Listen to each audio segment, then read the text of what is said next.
Welcome to the Yiannopoulos Show, episode 1488. Just kidding. This is, I don't know what episode this is, episode 20-something. I'm sitting here with somebody possibly even sassier than me.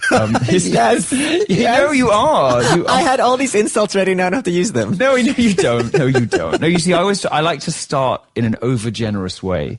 You know, you start with a compliment. I've said this on the show before, but my favorite story about Jennifer Lopez, which I'm almost convinced is not true, but I hope that it's true. I'm going to hold out till it's true. If I ever meet her, I will ask her, and all of my dreams will be shattered.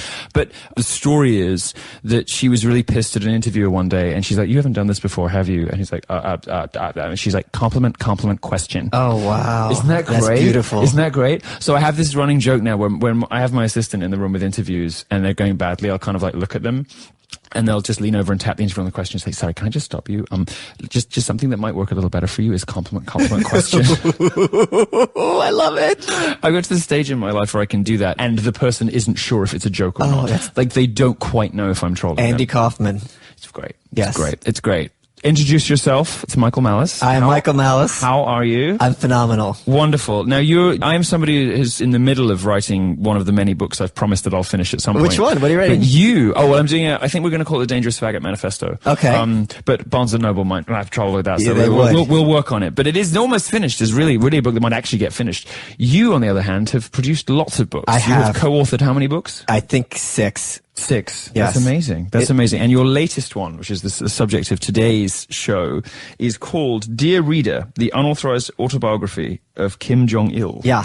There's a nice sticker on the front that says 100% true. Well, the true is in quotes. Basically, I went to North Korea and I adopted their propaganda into his life story. That's so wonderful. It's all based on what they present as fact, but it's, nonsensical. I've just been rewatching 30 Rock. Oh, yes. It has very good episodes about North Korea. And they made a mistake because what's her name? Margaret Cho plays Kim Jong-il, yes. and she says that we don't know what he sounds like, and he's actually given one speech, which is glory to the Korean People's Revolutionary Army. He's only said one sentence ever in public. Yes. So we do know what he sounds like. I see. Okay, well, there we go. Yes, sorry, somebody Margaret. with intricate, deep, excellent knowledge of this. So tell us about the book. Is it any good? It's the best book ever written. No, but you know what I mean. It's literally a million times better than the Bible and the Quran put together. Yeah, it's your second favorite book of all time. Yeah.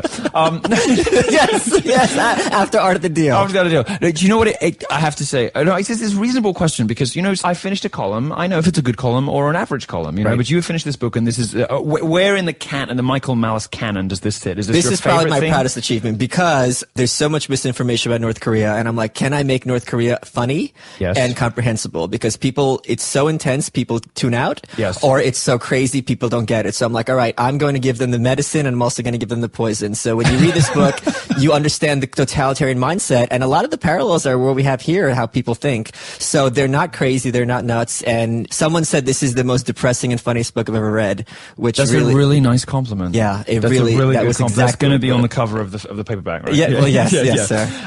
Well, that's lovely. Just something else that you are going to really appreciate about this. I did this through Kickstarter. Oh, you did? This just shows how we've reached a point, and I got an hour on C-SPAN. Carson Daly did a segment on me. This shows that we've passed that hump where if you're doing a book that you're producing yourself, there's not a stigma to it. Yes. We are bypassing these, gatekeepers, and producing something of quality that reaches an audience. So this is a very recent development How much did in you publishing. raise to do this? $30,000. Wow. Yeah. That's amazing. Yeah. That's amazing. Well, having met you before, I would definitely have contributed to a book by you on North Korea. So I can understand why people were keen on it. You just arrived this morning. Yes, sir. We're at my hotel. Actually, I don't know if I can tell you, but we're at a hotel in Midtown in New York. I might still be here when the show comes out. And I just opened it, and it does, I have to tell you, read slightly like The Art of the Deal. Just a little bit.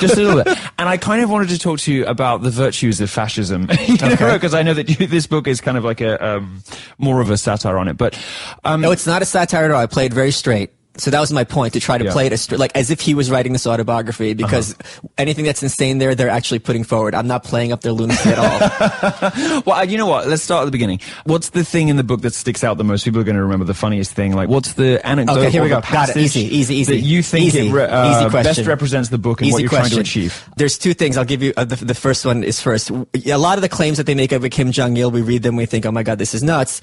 One of them that they claimed, which is true, is that he can shrink time. And you're reading this you're like, what does it mean he could shrink time? Well, he's at a meeting and there's a conference speaker and he's working on laws, and at the same time his aides are constantly interrupting him, and the conference speaker keeps stopping, and Kim Jong-il says, why are you stopping? He goes, well, you're working on all these papers. He goes, no, I can do all these things at once. And from that point on, people realized that Kim Jong-il looked at time not as a plane but as a cube, and that he could shrink time. And I told this to my friend, she goes, does he mean multitasking? And yes, that's literally what he means, and apparently he's the only person in North Korea capable of doing this. I see. So when they say he can shrink, and the other thing that was amazing in the book, there's a chapter when Madeleine Albright comes to visit, and they say that her mood is expressed through whatever pin she wears. And when she met Kim Jong-il, she had a pin of a heart to show her love for him. And I thought, okay, this is, nuts. And anything in the book I authenticated with Western sources. I found a photo of her wearing the pin walking down the hall with him. So this anecdote is actually true. And she wrote a book about how she wears pins to express her views. And she wore a heart. And she raised a glass to this dictator while there's concentration camps miles away. So this is her, I salute your courage and indefatigability moment, right? I don't even know what her motive was, but it's just, for this woman to say that, signal that he should have more compassion, or she was just saying props, bro? I think this was deference to someone who she thought was powerful. And for her to wag her finger and say there's a special place in hell for women who don't support Hillary Clinton, it's like, there's a real special place in hell. People wear pin badges with hearts on when they have told people that they wear pin badges that reflect their mood to meet the North Korean dictator. And who toast someone who starves children for political purposes, yes. Wow. Yeah. Horrible woman. Yeah, she is a horrible woman. Horrible woman. And you could tell she's horrible just by looking at her, because she looks like an owl. Oh, so this is what I said, you see. Nasty, mean-spirited, sassy Michael Malice. I want to have you on again, because I'm the nice guy when I have you on. I'm the nice person. It's like Patsy Dina, right? For American listeners who may not know what that is, you, of course, know what that is. Of course I grew up on this, you see. There's a show called Absolutely Fabulous in the UK about a sort of overweight, middle-aged PR executive who indulges in all of her worst desires and lusts and weaknesses, and her spindly alcoholic friend Patsy. Yeah. Would you be Patsy? I'd be Patsy. You'd be Patsy. I would definitely be Patsy. Yeah, you'd be Patsy. She lives above an odd bins, which is what's our equivalent of, I don't know. Is that like Walmart? No, it's where you buy wine, like a wine wholesaler. We don't have those. There's no national brands because each state has their own liquor laws. Oh, of course. Yeah, so we have like these chains of off-license. What do you got? A liquor store? Yeah. Okay. All right. Okay, good. Why are you so interested in North Korea? What? Well, I'm Jewish and I was born in the Soviet Union. So this was when I reached a certain point in my career, I'm like, okay, I have spending money. I can travel more. And this was the first place I wanted to go. For party cred, because you can go to people and be like, oh, you've never been? It's the new Milan. But also... and nobody will ever know otherwise. Correct. But it's also my only chance to see what my family went through back in the day. And I wanted to see what they're really like. And it's much worse than people realize. And it's just a fascinating experience of, seeing the worst country on earth. And when you see it and then you come back here and you realize how the journalists get it completely wrong, it's mind-numbingly awful. What are the things they get most wrong? They think it's a big carnival. They think, like, there was this Daily Mail or Guardian piece that referred to Kim Jong-un's mini-skirted robot army and how the citizens all march in lockstep and ha-ha-ha. It's like these people have a gun to their heads at all times. Right. And the punishment there is familial instead of individual. So if someone does something wrong, the whole family's punished 3 generations. And you're not told who did something wrong to get you punished. You're just punished. The whole family's punished. So does this explain that, these sort of national outpourings of grief, when they're all crying in huge crowds and things, when their leaders die and things. So this is less like a sort of Western virtue signaling and more like just sort of enforced public emotional... a lot of it's sincere. Because if you have one president, when a president dies, people cry, when JFK died. Right, but there's something a little different about the spectacle. But it's also like if you wear his pin on your lapel whenever you leave the house and you have his picture on your wall and he dies, what happens now? If this guy's in charge of every aspect of your life, and they're constantly taught from birth. It's like a bit of you has been lost. Yeah, but it's also like even if it's a tomorrow, bit of you that controls you. Because their whole thing is he's the only one protecting us from the U.S. invading and killing us all again. So it's like, oh crap. So a lot of it's sincere. America's coming. Yeah. America's coming. Yeah. That's terrifying. It's terrifying. It's a very, very dark place. But I made it funny. Right. There's some obviously funny things about it. Yeah. And then you see on the news reports, it looks comical. Well, it's a very Jewish gallows humor. And a lot of what they present as fact is so farcical. Like, his college thesis was called, like, on the role of the county promoting socialism, and they compare it to the Copernican revolution in terms of its importance. So it's just... I try to make it palatable so people can understand it. And people can understand the totalitarian mindset, which is so prevalent everywhere around the world.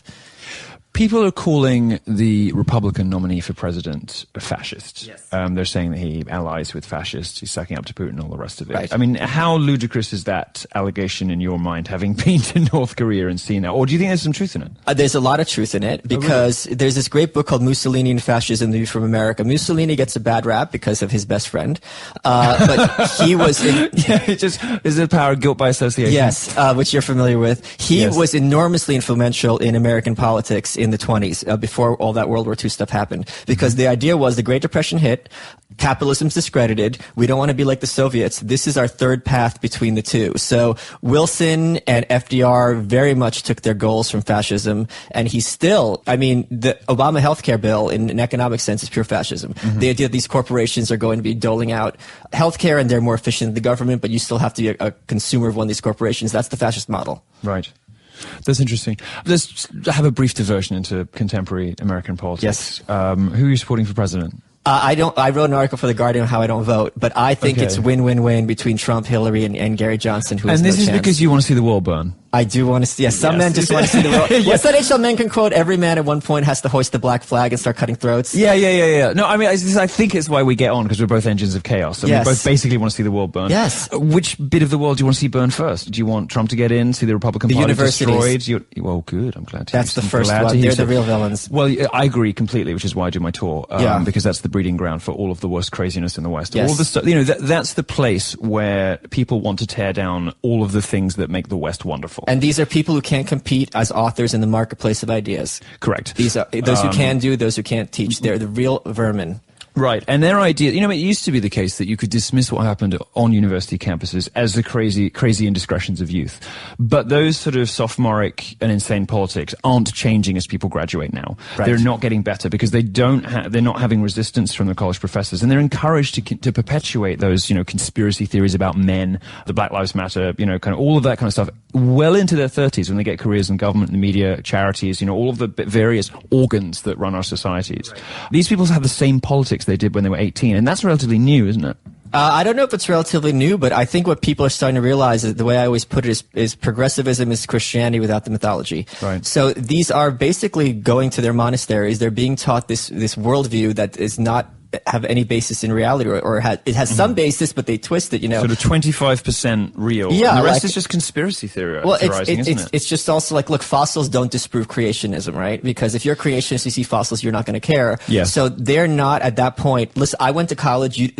Person X didn't go to college. Clearly, I know better than them. Yes. So right away, they're inoculized. Which we're starting to discover is not true. Right, but in their minds, dumber than when they went in. In their minds, they're inoculated against any data from people who aren't their peers. And since everyone who graduated college is going to be permeated with evangelical progressive,ism, it becomes the perfect bubble where they don't have to introduce new facts. And it's interesting because they're the people, they stylize their propaganda as sort of dataism. It's the left, it's the progressive left that has given birth to fact-checking, to data journalism, to all this stuff, sort of propaganda dressed up as fact. Right. And they're the people who are constantly complaining that we live in a post-factual era. Right. Yet they're the ones who are, have possibly the most bizarre and fact-free worldview of all, because they're so impervious to data and to arguments that contradict their point of view. And for me as a cultural critic, I'm looking out at these people and I'm examining them stylistically.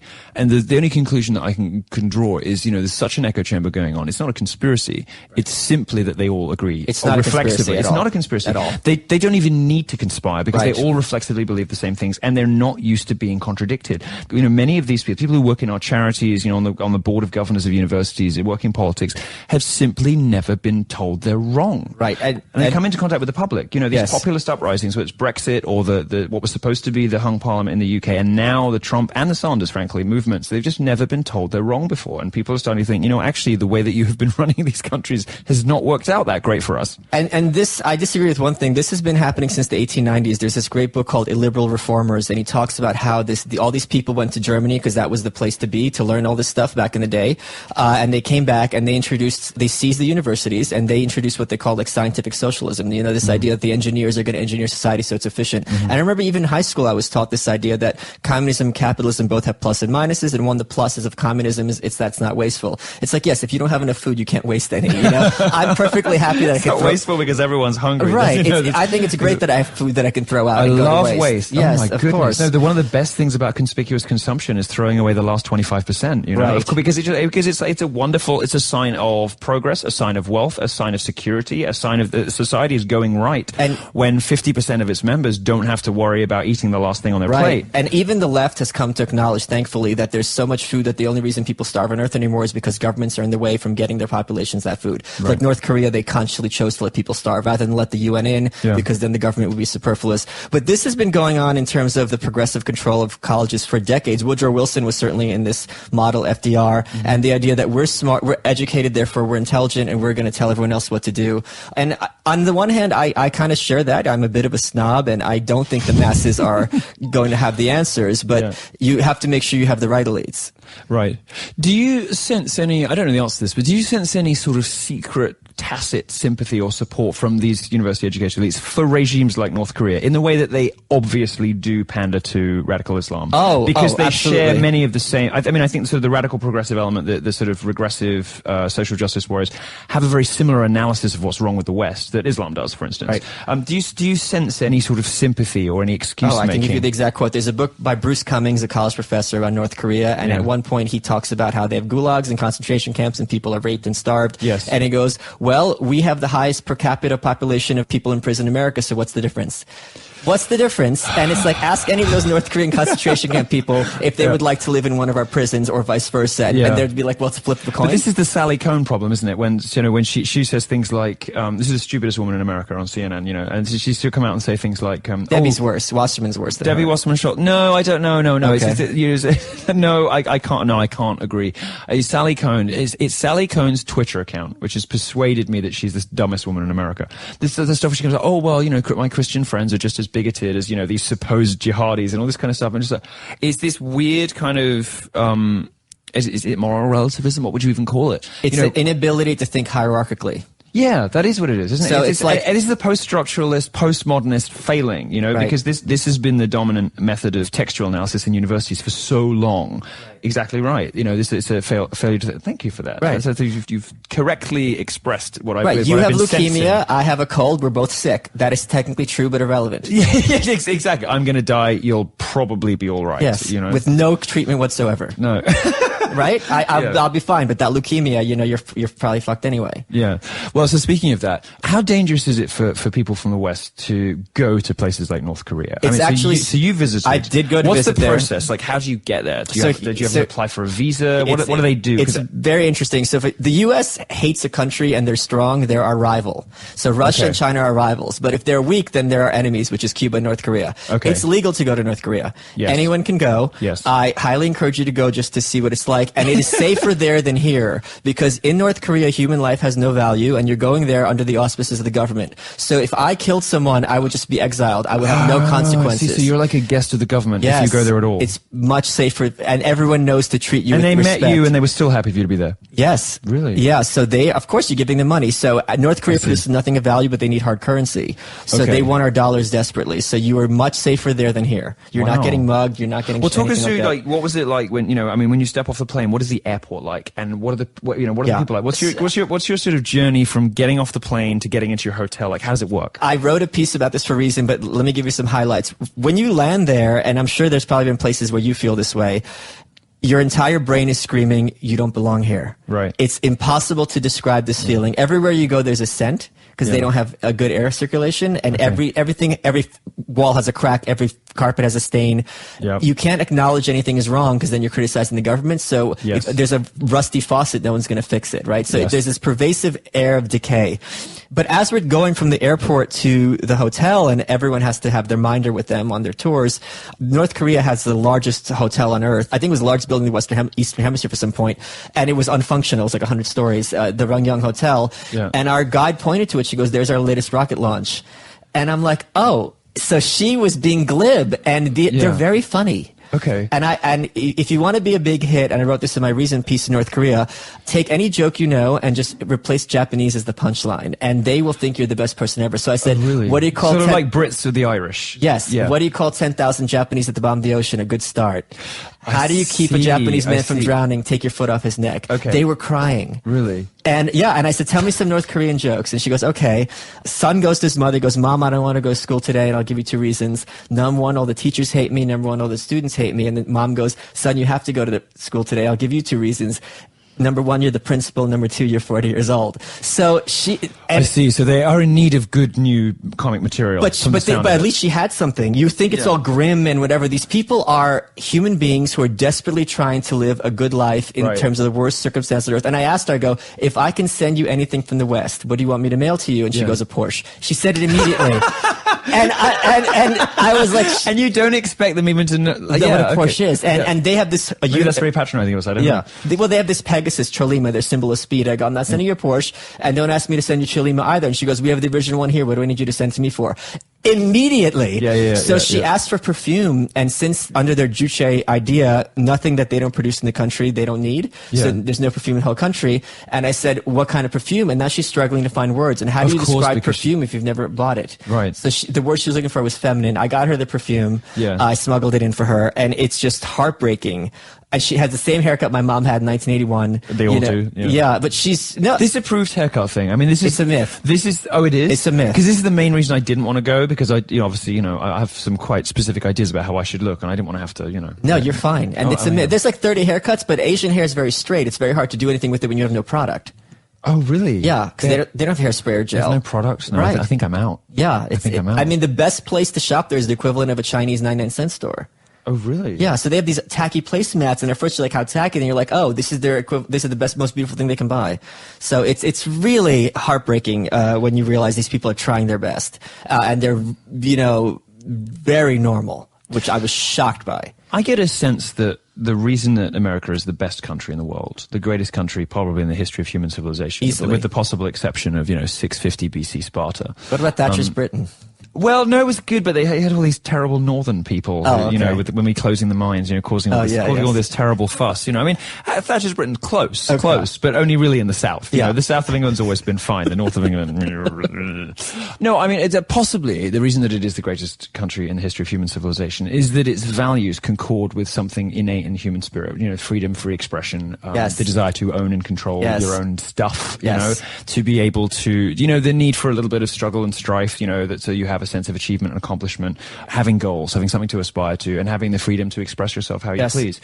Do you get the sense in North Korea that there is something butting up against human nature going on there? That perhaps every aspect of North Korean culture is anti-human nature. Right. Every aspect of it. And when you look around, you have to realize that everything there has been consciously chosen, and you have to do the reconstruction of what led them to make this decision. I see. So it's there's something in the homosexual in me quite likes this. This is what the homosexual you really like. If you go in Pyongyang, they regard themselves very worldly. And I asked my God, teach me some slang, and she told me ipoyo, which means cute. And I told my friend here in the West, she goes, that's from Seoul. So they're trying to use international verbiage, but not only that, every woman in Pyongyang, capital city, and you have to be very respected to live in Pyongyang or when you step foot in it, has 6-inch platform heels at all times. Even when they're wearing the traditional garments, they have their platforms. And I took photos of them on the street. So they're trying to be fashionable, but this within the confines. Within the confines. Within the confines. Because there's something in them, like there's something in us, like there's something in everyone who just wants to. I asked her, I go, once a year they have to go to the countryside, and everyone in the country helps pick rice. And I'm like, oh, that's great. She's like, yeah, it's really great. I'm like, let me ask you this. Back home in the cities, people in the cities tend to look down on those in rural areas. Is it like that here? And workers' paradise, she's like, of course. I mean, she was like, "What are you an idiot? Are you kidding me?" Yeah. Really? So they're very. So these natural human instincts, even after generations of this North Korean regime, they have not been extinguished. How can you extinguish an instinct? Right. Well, right. I mean, that was my Interesting. After the break, I'm going to dig deeper into the book, and then we will talk a little bit more about the chaotic and this is a great election for both of us because both of us just want to see everything in flames, and it's only going to get better. Chaos. It's going to get so much better. Yes. We'll be back after these messages. It's the furries again. What can I say? We can't keep them away. I have heard back from our recent sponsor, Dreamkeepers, and they are thrilled with the traffic they've received from Milo listeners. So thank you, boys and girls, of course, and everything in between. So thrilled they are, in fact. They have offered to draw me as a furry. Don't bother contacting me with suggestions on which animal best represents my stunning physical beauty, witty intelligence, and of course my modesty, because I have already decided. Help me keep Dreamkeepers as a sponsor if you would like to find out and perhaps even see my fursona. Dreamkeepers is a comic book. Many of you are thinking comics are a lost cause. Well, is news media a lost cause? Look at me in Breitbart. Absolutely not. The fresh, vivid, compelling elements of the comic industry are now in webcomics, like Dreamkeepers. Dreamkeepers is colourful, fun, entertaining, and yes, it's furry. If you are afraid of a furry comic with excellent art and story, you are straying dangerously close to cuck territory in my book. Check out dreamkeeperscomic.com to read it for free and help build a newer, better culture, one bastion of entertainment at a time. You know, if like the rest of the whole world, you're all caught up in the what the did Donald tweet today game, good news. Podcast One's got a few shows that you need to download pronto. There's Breitbart's Milo Yiannopoulos. A weekly discussion of all things technology, media, video games, politics, internet culture, and, of course, the dreaded social justice warriors. Former Clinton White House advisor Dick Morris. Hillary. I worked as her chief advisor for 20 years. I know her, and she should not be president. Weekly Standard editor Bill Kristol. We're fighting a war against radical Islam, but the President of the United States won't call it a war, and he won't mention radical Islam. And all the editors of the Standard get together to do a weekly confab. Welcome to the confab. I'm Eric Felton. Download Milo, Dick, Bill, and the confab today on the Podcast One app or subscribe at podcastone.com. Our friends at TrueCar have been selling so many cars thanks to the Milo show that I think they may be close to opening TrueJet, finally allowing me to purchase a sponsor's product. But until then, my beloved audience can continue to utilize TrueCar. You may not know that using TrueCar can also help you buy a used car. In fact, there are over 500,000 pre-owned vehicles available from TrueCar certified dealers nationwide. Whether you're looking to buy new or used, you can get upfront pricing information that empowers consumers, discounts off the list price for used cars, and a better buying experience through our TrueCar certified dealer network. You'll see what other people paid for the car you want, so you'll know what a fair price is and feel confident about your buying decision. With TrueCar, you can connect with a local certified dealer of your choosing, so you can enjoy a quick, easy buying experience. And using the TrueCar website or the TrueCar app, you can easily find the new or used car you want. When you're ready to buy a new or a used car, visit TrueCar.com or download the TrueCar app to enjoy a better car buying experience. Some features are not available in all states. It's the podcast with political analysis as rigorous as my daily hair care routine. Welcome back to the Milo Yiannopoulos Show on Podcast One. We're back. I'm here with Michael Malice, author of innumerable books and the new one, Dear Reader, the unauthorized autobiography of Kim Jong-il, 100% quote true, end quote, yes, as dictated to Michael Malice. So let's get back to the book. Yes. You crowdfunded it, which is amazing, and very flattering. No, isn't it nice? Isn't it nice? It really meant a lot. Isn't it nice? And because I think you, I think, fall, although you have one foot in the establishment as a Fox contributor, and I'm not a contributor. I run my mouth on it. You just run your mouth. Salary, okay. But you're a columnist for the Observer, right? Correct. New York Observer. So you have one foot in the establishment world, yes, even though you are an impish, mischievous little. You called me what do you call me? A Machiavellian imp. Yeah, Yes. no, I liked that. I like that too. No, the Observer called me a Nietzschean weasel. I like mine better. I like yours too. No, but I mean, it's, you have one foot in there, but you have another foot in the more countercultural world. Just thinker, I think, by virtue of your personality. Yes, and it is great that you can get this out with the support of people who know you and enjoy you and love you. So tell me a little bit more about the writing process. So did you write it very quickly? Or did you write it this is mine. Sort of agonizing. Because this is hell on earth. I'm flipping through it, and it reads, as I say, a little bit like The Art of the Deal. Yeah. But it reads like it's more heavily researched than might initially appear. I read 60 books. So when I went to North Korea, I got all their propaganda, and I read all the Western books as well. So everything you would ever need to know about North Korea is in this book. Okay. So did you have it translated or in English? No, so their conceit is that everyone in the world's obsessed with their literature. So all their books are translated into English, French, German, Japanese, Chinese, something else. And it's not really for any English, Japanese, or French readers. It's so the people at home think, it's kind of like when authors say, my books have been translated into 60 languages. Right. That's what they're doing. And they're sort of saying, oh yeah, everybody wants our stuff. Yes, yes. Oh, really? And you go to the Tower of the Juche Idea, and there's all these plaques about from Juche Study Club in other countries. Now, people from North Korea can't go to other countries. So they have no way of knowing. And I really You're possibly the only person who's ever benefited from the English translations of these books. Yes. Yeah. and when you go look at the plaque, I really doubt that there's a Juche club in the island of Mauritius, which is an island on the east, off of Madagascar. Yeah. Listeners, home of the dodo. I doubt that they care about your shit. You never know. There could be. Yes. That would be nice. That would be nice.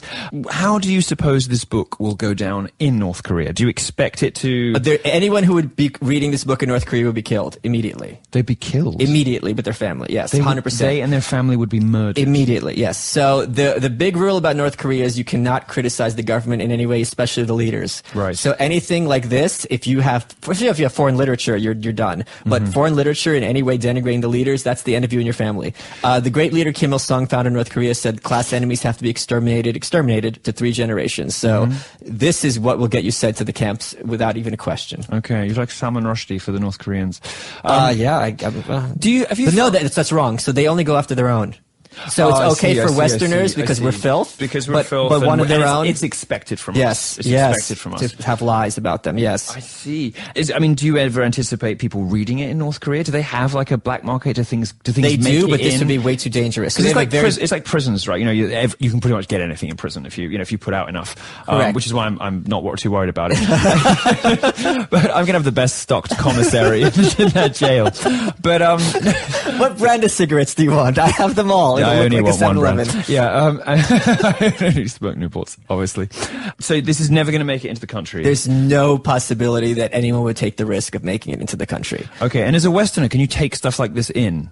And who tells you not to? If no, can I just go book a flight to North Korea? You'd have to go through a tour company which vouches for you. It's not like they're going to Google you. So I can't just go on to like Google Flights and book a flight. There's to only Pyongyang. one flight in and out of Beijing every day. That's it. Out of Beijing. Yeah. And that's it. So you can't get in.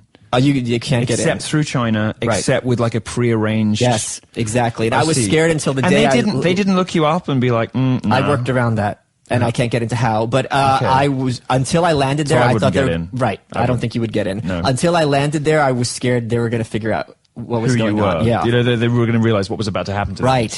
Right. Okay, so this book is written straight. But it is Sorry about it, Milo. Why are you throwing it in the trash? Bring it back. Only straight thing you've ever done. No, it's written straight, but obviously is, heavily... Yeah. We have somebody in the corner of the room asleep. In case you're worrying about the rustling, it's Kim Jong-il's agent in the corner of the room. Yeah. As every hotel I'm in, there are sort of the random sleeping Mexicans, just pick them up from somewhere. So have you, this book is written very straight, but of course it's not really.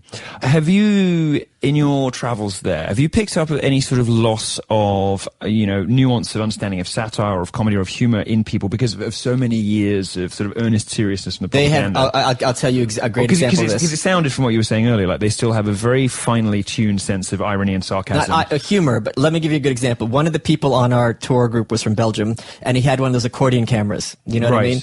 That style. But he took a photo of the group, and he goes, all right, now everyone stand still for half an hour. And it was digital, but it just looked like that. Oh, it's funny. Yeah, that's funny. So I'm like, oh, you're such a hipster. And my guide asked me, what's a hipster? And now you have to try to explain to a North Korean what a hipster is. Yes. And I remembered my friend Nichelle's definition. I can't even explain to my grandmother what a hipster is. This is what my friend Nichelle said, and it worked. I said, they're people who like anything old-fashioned on principle. Yes. Yeah, that's good. And a couple of days later, there's a sweatshop within the hotel where the tailors live, and I wanted a suit made, for custom suit. Yes. And she's showing me these Western style suits. I go, no, I want with the collar, just like General Kim Il-sung had. And my guy goes, oh, hipster. And I'm like, wow. Oh, funny. I was very impressed. But they don't have irony because, the whole country is such an ironic caricature. Right. So it's sort of redundant. Yes. So they have to repress that because if you're skeptical of anything, you're going to get in trouble with the regime, and that's going to be bad for you and your family. Oh, here's a good example. I met a refugee, and there's this famous story in North Korea they teach them in school, which is Kim Jong-il's in school, and the teacher says to him, 1 + 1 is 2. And he goes, no, that's not always true. And she's like, what do you mean? And he goes, well, if I have 1 drop of water and I add another drop of water, I have 1 giant drop of water, therefore communism. And this girl I met, she thought to herself, that's the stupidest thing I've ever heard, but she knew to keep her mouth shut because if you're going to be skeptical, it's like it's going to be very bad for you. Really? So they are more critical than people realize, but they also know, just like in the West, you know when to keep your mouth shut. This is the thing, people are people. People are people. People are people. And so we know to keep our mouth shut when somebody starts talking about the wage gap or campus rape culture. They know to keep their mouth shut at all times. And I hate being a Western caricature that I went to North Korea and now I've changed my life forever. And here's my profile picture, feeding his poor child. However, it's as far removed from human civilization as it should be as it's possible on Earth. Really? Yeah. Astonishing. I thought that was like the Brandeis campus or something, but no. One final thing about the book, and then we're going to move on to two other subjects. The back of your book, it says, in Dear Reader, Kim Jong-il explains, and one of the bullet points is why he despises the Mona Lisa. Yeah. Why does he despise the Mona Lisa? I asked my mom this, who grew up under Khrushchev and Stalin. I said, can you guess the answer? She thought for 3 seconds. She goes, because her smile's ambiguous. And that's exactly right. Art has to be propaganda and clear to the masses. Because they don't have an understanding of creativity removed from politics. Right. It has to be propagandistic, or else it's not art. It's not a masterpiece. Incredible. Explicitly. Only a masterpiece if it is a work extolling the virtues of the leader and in service of the administration. So. Yes. That's incredible. Isn't that amazing? Yeah, that's a beautiful answer. Yeah. I'm so glad I asked you that question. I was sort of flicking through the book as you were giving your last answer. I'm so glad I asked you that. Right. Let's talk a little bit about politics, yes, sir. Briefly, and then I want to talk to you, but I want to go back to the university subject, because you are a graduate of a university that's close to my heart. Oh, God. Close to my heart. All right. So I didn't quite wait for my own answer to the last question. So, engine of chaos, we both want to see the system burn. Yes. We both think they're all bastards. Yes. Which of the candidates in this election is going to get us to the glorious anarchic future that we both want? To be honest, I don't know.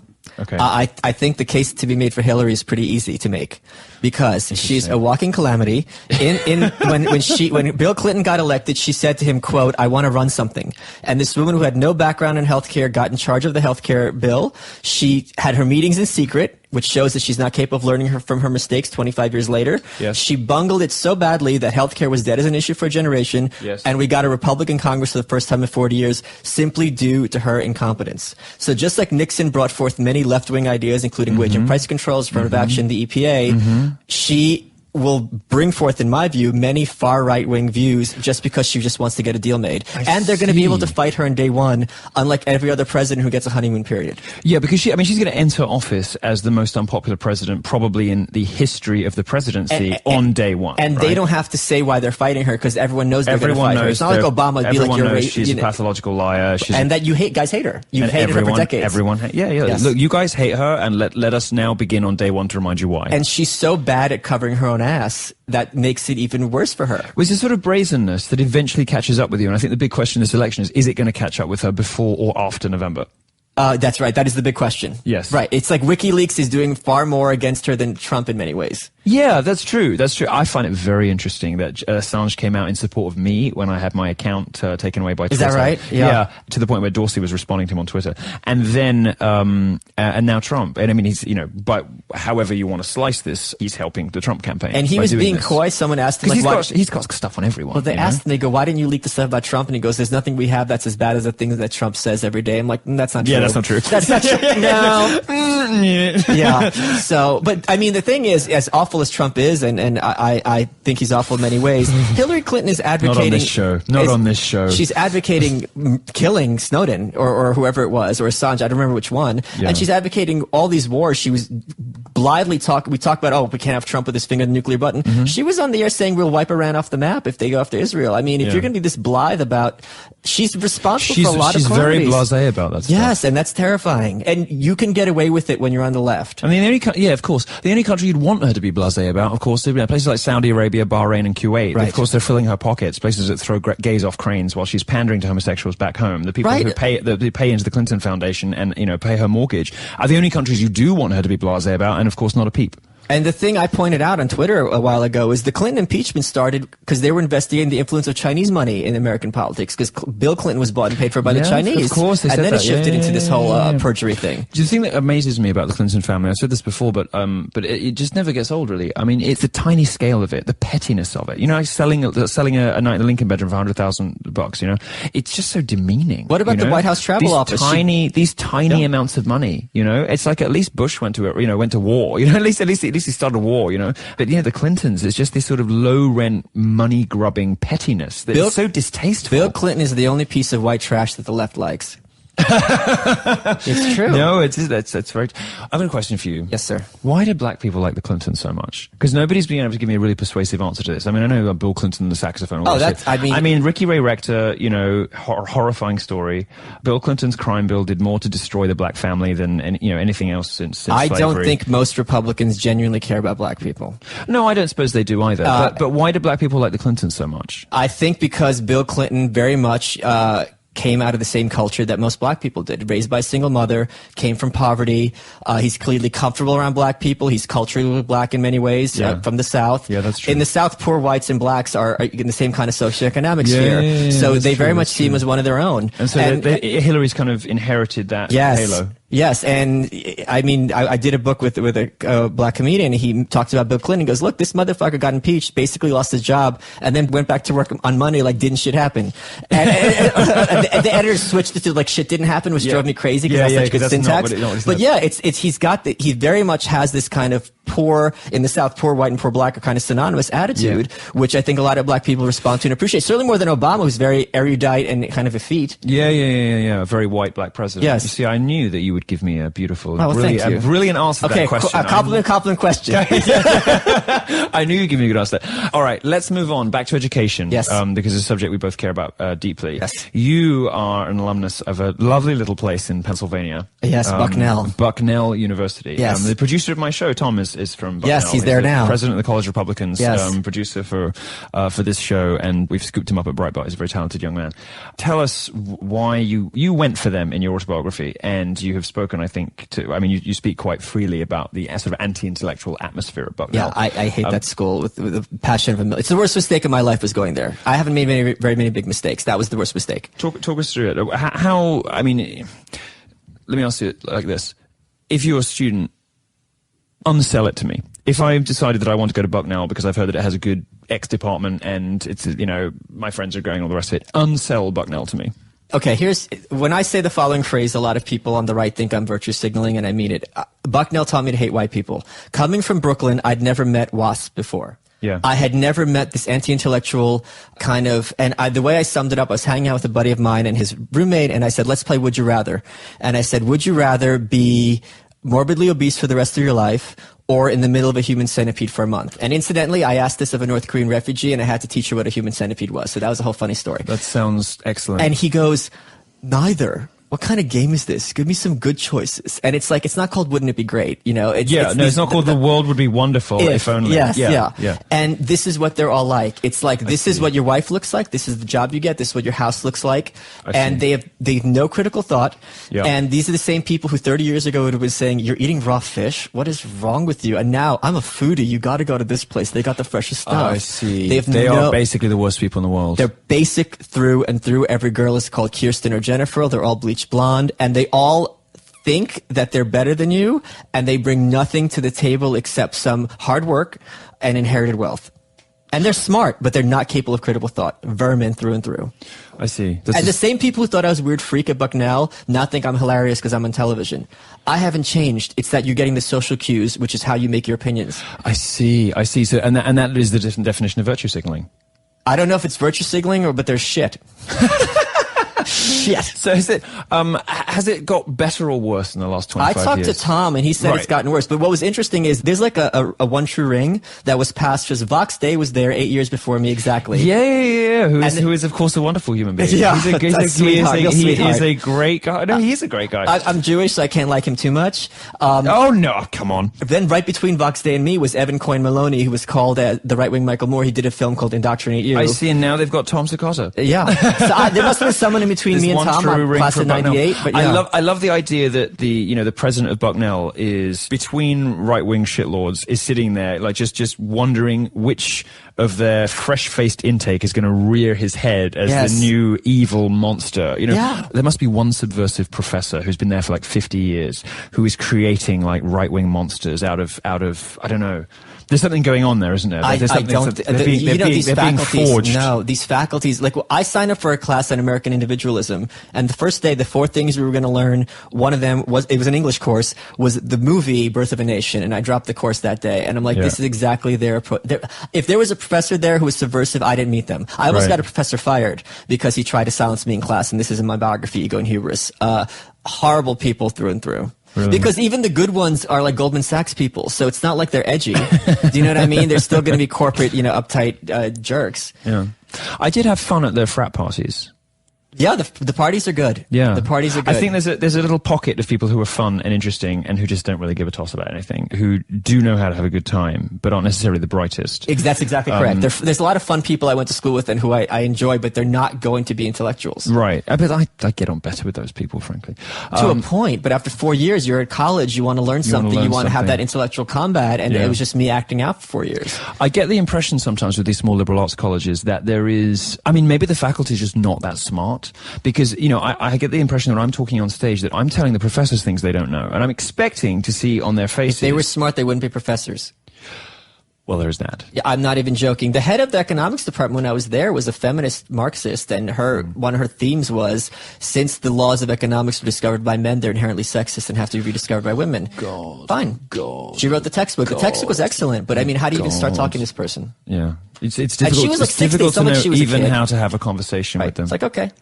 Yeah, that's fine. Have your idea. This is not something you argue with. You hear that, it's like, okay, I get what you are. Yeah, I'm going to go back to the land of the living and get on with my life. There's no bridge. Yeah, it's interesting. And despite the fact there's no bridge, these people are exerting enormous power in public life. Especially on the youth. Right, because they're churning out people who... Yes, training. They are. These are the shock troops. Indoctrination camps. Whether it's people who work in the entertainment industry who just react in reflexive horror to conservative or even libertarian positions and points of view. Now there's a full frontal assault on free speech, which is being presented as a weapon of the privileged white elites. But this isn't new. Woodrow Wilson put Eugene V. Debs in jail for opposing World War I. So this has been their technique for a long time, and now thanks to social media, they're not in a position to silence people. Obviously you got banned for Twitter and there's things like that, but your voice is still not being silenced. The Streisand effect. I've been on every national. I'm on every national network every week now. It's the best thing that ever happened. Exactly. So it used to be you had 3. I always make this point. I was on Gavin McInnes' show, and he's just like, it's gotten worse than ever. I go, look, you used to have 3 networks. Yeah, see, he's a pessimist, and you and I are not. I'm not. No, because I think you probably understood like I did, that the first wave of adopters in the social media thing were always going to be the lefties, because they're the tech-savvy ones, but ultimately, you can't really fight freedom. This is what we're talking about with the North Korea stuff. That human spirit, the indomitable human spirit, is going to assert itself when sufficient people, start colonizing a network. And now that means that the left can't win in comment sections. The left can't win online. Or any authoritarian, even the right authoritarians. No, and I wouldn't have liked the religious right in the 90s any more than I like these guys now. Of course. But they can't win anymore when you introduce the public. And there's this great book that everyone who listens to your show should read called The Idea of Decline in Western Civilization and Western History by Arthur Herman. And he just goes through every decade. It's like the sky is falling, the sky is falling, the sky is falling. Yeah. Infant mortality is down, life expectancy is up, everyone's wealthier, happier all the time. Yeah, life's not that fucking Things are bad. great. Just because these people are yelling doesn't mean that they have power. No, and it doesn't mean that the world is awful. Yes. It's like, this campus rape culture that we're expected to believe in. Rape rates have been plummeting for 30 years. Right. The way that averages work is you add up all of the instances and divide by the number of instances, right? Like the value by the frequency. So we're told that women are sexually molested, depending on which crazy lefty you believe, 3, 4, 5, 6, 1 in 2, 1 in 3, 1 in 5, whatever it is, right? Is that up to 1 in 2? No, it's not. Okay. But I have heard 1 in 3 quite frequently. So we take 1 in 5, right? You would expect that there would be one college that would have a number like that, or there'd be colleges with numbers either side, or the rest of it, I have tried, using the best statistics available, and even being over generous. My research team looks for this stuff to find one college with statistics that remotely approach this, and you can't find one, and it's like, I think I went to Santa Barbara, and I think here at Santa Barbara, it's like 1 in 200 and whatever women say that they were like touched on the breast or something, whatever. So you guys got to get your numbers up, because you're letting the side down, you're letting the progressives down on all this stuff. This is what we're talking about earlier, this kind of conspiracy theorizing and insanity and craziness. But also just shows how much better it is, because now that we have technology, you have DNA testing, and now you don't have to have he said, she said. You have his fluid on the woman, and you have indisputable proof,